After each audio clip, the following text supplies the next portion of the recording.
उत्सीदेयुरिमे लोकाः न कुर्यां कर्म चेदहम् शङ्करस्य च कर्तास्याम् ఉపహన్యామిమాః ప్రజాః.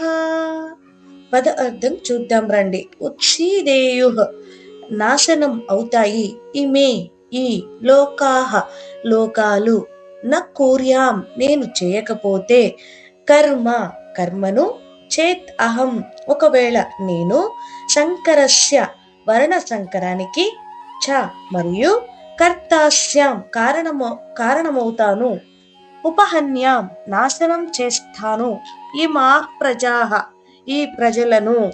ఇప్పుడు తాత్పర్యం చూద్దాం రండి. ఓ అర్జున, నేను కర్మ చేయకుండా ఉండిపోతే ఈ లోకాలన్నీ క్రమంగా నాశనం అవుతాయి. నేను నా కర్తవ్యాన్ని వదిలేస్తే సమాజంలో క్రమం చెడిపోతుంది, వర్ణ సంకరం ఏర్పడుతుంది.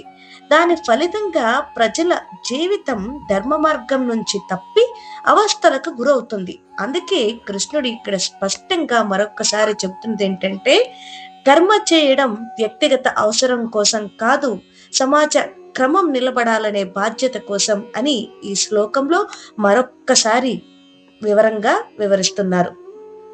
హరే కృష్ణ.